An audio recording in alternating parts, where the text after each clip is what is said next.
everyone, and welcome to the Waste World podcast. I'm Stefanie Valentic, and I'm the editor-in-chief over at waste360.com. And alongside me today is Gage Edwards, content producer at waste360.com. Each week, Gage and I will be joined by professionals, influencers, community members within the waste and recycling industry to have in-depth discussions about the world of waste. This week, we're joined by Jessica Gonzalez, the founder of Vetures. Jessica, how's your summer going? So far, so good. Can't complain. Kids are in summer school, so I'm happy. I hear that a lot. Summer school's always a good thing. Yes, totally. 100%. And what about you, Gage? How's your summer been? Dealing with a dead lawn right now. The heat wave is kicking the butt out of my grass and all of our plants. So just, dealing with a lot of sprinklers. That's new for me. Haven't watered a lawn in a long time, but the water bill's looking good. I'm setting a high score this month. All right. So anyways, let's go ahead and get to our topic today, which is reuse. Reuse is not a new concept. It's been around. The Roman Colosseum was, taken down and the stones were used to rebuild. And, and the word reuse has not, was first used in the 1700s. So in that respect, fast forwarding to today, we have this whole concept of reuse, but it seems like we're talking about recycling more. And that's what we really want to address today is where can we kind of widen the breadth of knowledge to consumers, to anybody who's watching this podcast today, to talk about reuse and the benefits of it. So Jessica, first, why don't you tell us a little bit about Vetures and your crusade for reuse? Absolutely. So Vetures is a reuse first company. We focus on finding solutions for businesses, brands, warehouses, DCs, logistics, all of that, helping them connect the dots between how they can change their view on waste and what they can kind of divert into a reuse standpoint. So we focus on we're fans of reducing, obviously, but when you can't, how can we reuse things that are waste? So we've been doing that for the last 3 years, successfully creating really cool programs. And in terms of kind of reuse and how we see it today, one of the shocking things that I saw when I went to the Waste 360 Expo was there were no reuse booths anywhere. There is no, big conversations around reuse. There wasn't, it's not prominent. A lot of people are focused on recycling, which is great, but reuse is actually less expensive, more sustainable than recycling. So I'd love to change the mindset of people and help push them towards thinking of reduce and reuse first before it even becomes to the point of recycling. And we did discuss this a little bit in our prior conversations about, the 90s, consumerism in the 1980s, where we saw that, just spike under Reagan, and then going to the 90s where we saw a huge push for recycling. And now where we're at today and talking about boosting the recycling infrastructure. But now we have the addition of reusable bags, which is something that is clearly talked about, at the dinner table, talking about plastic bags, and that's really associated with recycling right now. But where can it be more associated to the reuse process versus recycling? So one thing that I want to note, and I think that oftentimes when we use the term reuse, we have to think about how we're reusing it before we tout that term. And I'll explain in like the plastic bag initiative for we're going to use reusable bags. Well, the initiative's great. It's great that it passed in so many places, but no one thought through the whole process to the end, meaning we now have an abundance of reusable bag waste that we have no idea what to do with. There's no place for the consumer to take it. And that's become, I feel, a worse problem than having plastic bags that actually had a recycling outfit, like an outlet. It was actually less expensive and more plastic's a commodity. You're earning money on it to recycle plastic bags as it is to recycle, it's more expensive to recycle these cloth bags or these alternative material bags. So I think the term reuse has to be thought through.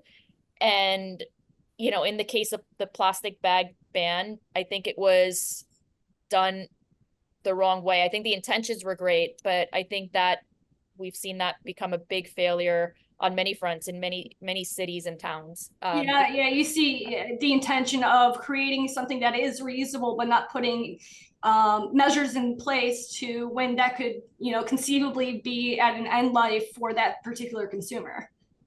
Absolutely. There's no place where anyone can bring back their bags for other people to reuse. We have things like Instacart and all these different technologies that do the shopping for you. They bring you a bag, and now it keeps adding up. And, you know, what do you do with those bags? There's no place. And oftentimes people are like, I want to do the right thing, but how am I going to do the right thing? There's no place to recycle them. There's no place to give them back to people. And it just ends up becoming a pile, and now it's back in the trash. And yeah, I think that was a big big fail, unfortunately. And I think that now what would be helpful is, you know, having a group of entrepreneurs come in and try to fix kind of where these fail gaps are happening and putting these things in place. Things like, if you're going to have a reusable item, then have thought out all the whole life cycle of that product. And, you know, don't leave it on the consumer. You have to give the consumer outlets for how they're going to return this, how they're going to allow other people to reuse it. Same with disposable items. If you want to create a program where you're reusing plastics or Tupperware things for food, well, how are you going to clean it? How are they going to bring it back? How are you going to make it convenient for people to do good? And I think that's some of the missing pieces in sustainability that we need to start paying attention to. Definitely missing pieces in my life because I'm drowning in reusable bags and Tupperware. My future mother-in-law is a huge reuse fiend from the 80s, and she will use one trash bag a week because she is, you know, reusing them over and over again. So I am just getting back all the things she's trying to reuse, like, oh, make sure you use this. So I'm drowning in this stuff too, and I don't want to throw it all away. I have nowhere to put this stuff though. So I need solutions tomorrow. I'm hurting. Yeah, so we're working through some solutions on our end. It's just I think when it comes to sustainability, the hardest thing is the cost. And how do we build a platform that allows the cost to be minimal for people to participate in it, or for businesses to participate in it? And one of the things, unfortunately, that we've seen is, while trying to introduce a reusable bin, you know, where people can bring their bags, that ends up being a lost moneymaker for retailers, because now they're not making the money off the bags if they're in the front for free. So it's, again, taken the intention of something that would have been wonderful if thought through the whole way through, and now it's becoming something that's being monetized and kind of greenwashed, unfortunately. Yeah, and that's really interesting. It just reminds me of, you know, here in Cleveland, where I live, our county has a ban on, you know, plastic bags, and local grocery or a regional grocery chain just introduced reusable bags for free to all of their customers, but there has never been that end, you know, that life cycle assessment hasn't happened, where, you know, they found a way to have that bin to collect the bags, even though they are giving them away for free. So it is working both ways, and that, you know, every single program, when it comes down to it, is not getting to that end point of the reused product. Oh, 100%. Yeah, we have a product. We just looking for, you know, corporate sponsors, where we essentially will, it's a disinfection box. And excuse me, the goal of it is, you know, you put the box in the front of the store, it has a UV light in it, it'll disinfect the bags. And whenever you open the box, you get fully sanitized bags back, and you could leave a bag, take a bag. And, you know, I think initiatives like that, you know, with some corporate backing, can help solve that. We just need, you know, corporate entities, retailers to open up, you know, the opportunity to have these drop-off hubs for these bags, because more people than not would participate. And I think it would tremendously help the issue that we have at hand. So what kind of education do you think would need to happen? You know, as you know, it all comes down to education, educating the consumer, the next steps in the process. You know, where are we failing now with being able to talk about reuse? And because of that, how is, you know, implementing something like that? Do you think consumers are going to have a harder time kind of adding this to the routines, or, you know, becoming knowledgeable about actually, you know, being more active with reusing products? Or, you know, where can we do from an education standpoint can we promote reuse? So my initial inkling and how I think about it is, how can you introduce things to existing behaviors already? So what is not out of the way for people? What is something that someone has to do already? You have to get gas. That's, you know, you're driving. If you're driving your car, we can have reuse hubs in gas stations. You know, that's something you have to stop at. A lot of people still go to a grocery store. So I think creating hubs in locations that are convenient to consumers that they already have to go into, schools, things like that, would be a huge win, because you're not necessarily changing the behavior or having to do the extra effort. The only thing you have to do is just fill it up in your trunk. And more, 9 times out of 10, you're excited to declutter something because you're able to find a home for it. That I think is one big solution, is integrating into existing behavior. And I think people will follow. And then that's phase 1. Then phase 2, you know, you start thinking about more enhanced things. But I think phase 1 just needs to happen, is more access points and more awareness around that. The second thing is municipalities. Right now, most municipalities have a recycling program. So mentally, you're like, okay, I'm going to separate my paper, plastic, cardboard from my regular trash. I haven't heard of any municipalities that have a reuse program. And if there was something put there for people in local towns to make it easier for them to give stuff, they'd be more likely to give. You know, that whole thing where, or even municipalities picking up things that are like reuse day once a month. You know, that whole thing where you take a bag of stuff you want to donate, you're driving around for years within the back of your truck. You know, again, making these drop-off points, making these things a lot easier, putting plans in place municipality-wise, is another big win. You know, partnering with corporate and people making these products, you know, give a chance for these products to have a second life, but making it easy through locations that they're already going and behaviors they're already doing it would make it a win, I feel.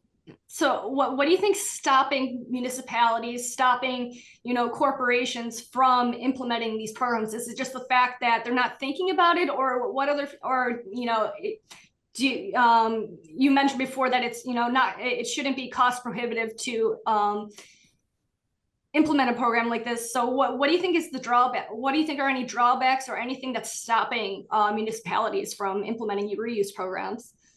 I think cost is always a hindrance. My thoughts are, you're gonna throw it out. You're gonna throw it out anyways, right? You have to pay to throw it out. So why not just pay for this program? And so I don't think that there's any blueprints or roadmaps for municipalities to be able to do this. I think just not knowing, you know, and then the expense of making your town aware that this exists, you know, I think that's a hindrance. Cost is always a hindrance when it comes to any sustainability programs.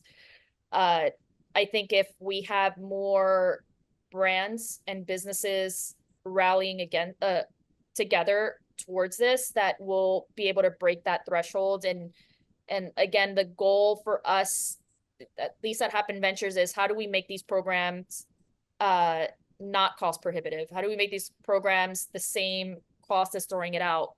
I think the last thing too is landfilling is so inexpensive. It is so much easier and less expensive to throw things away. And I think that is a lot of underlying of behavior, because when it hurts your pocket, I think people will change their behaviors a lot quicker. So I think if you're gonna attack this problem on a whole, you need to make it affordable for people to do. You need to make it simple, and you need to make the alternative, which is less sustainable, a little more painful on the wallet. And I think when you mix those three, then that would be a home run.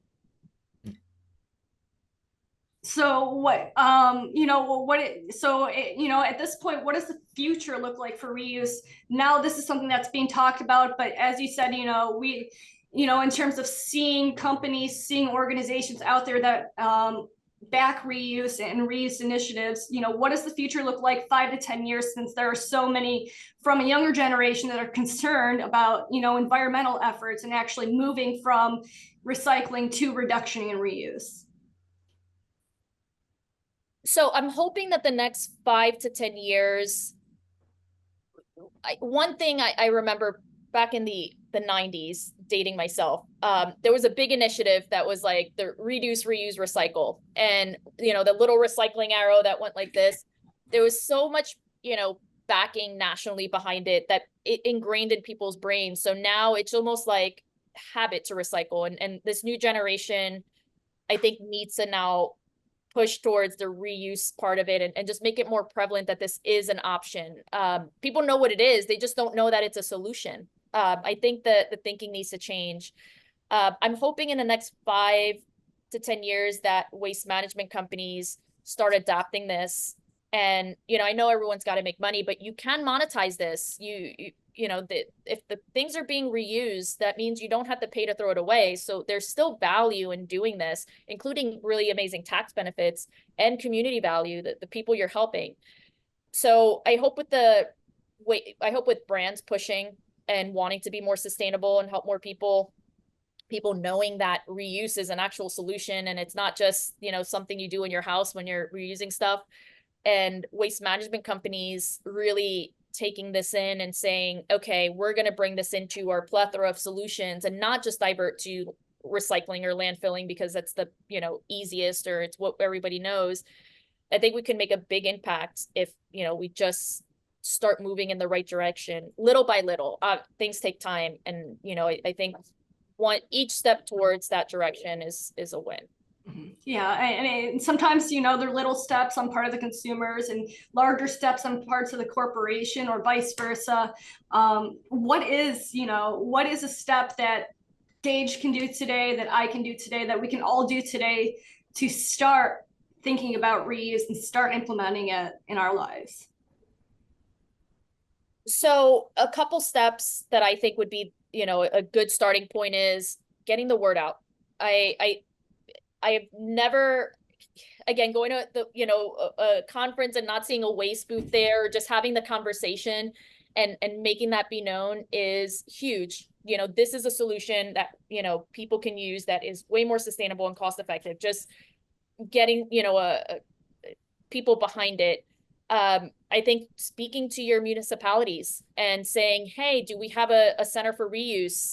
If we don't, let's build one. Can we have a donation day? Can we, work with local nonprofits? There's so much need out there, and I'll say one last thing before I go. How I realized there's such a need on the municipality level was me literally driving through my neighborhood to drop my kids off during bulk junk day. The amount of items that I saw that just needed a little cleaning, or it's some brand new kids item, you just outgrow things. There was just a place that people can take this to, or even the junk haulers take this to, where people who don't have it can have a second life. It could do so much better for not only the environment, but for so many people within the community. So on a municipality level, I think urging your municipality to open these programs up and build something. We're working on a blueprint for that now that we'll give for free for municipalities. And lastly, start choosing waste management companies and people that you work with that take that waste, whether it's in your home, whether it's in your business, whether it's in your building, and asking for more, asking for them to do more with this, asking for them to have a separate bin where you can donate items to, asking them to give you better solutions that is beyond recycling. I think all those things would be a tremendous help in inching our way closer to moving towards a more reuse friendly country. Well, thank you so much for joining us today, Jessica. It was great to have you on. It was awesome to meet you at Waste Expo. Hopefully we see more reuse in the future. I think that's going to happen. So the conversation's already started is what I'm trying to say. So I'm looking forward to hopefully seeing you there next year as well. Absolutely. And thanks for, being a backer in the reuse world and helping support the initiative. I think it's wonderful to think differently and kind of zig when others are going the other way. Oh yeah, just like Gage. I mean, the day that'll come, when I don't have a closet full of reusable bags, that would be amazing. So it's something Working on it. Yeah. So like you said, just go out, talk to your municipalities, to your grocery store, from the little mom and pops or even up to corporate, just taking those little steps to make your voice heard, I think is going to be a step in a good direction. Thank you so much. I really appreciate it. Yeah. And thank you everybody for watching Waste World. You can watch or listen to our podcasts on platforms such as YouTube, Spotify, and all available social platforms. Tune in next week for another episode and find out more at waste360.com.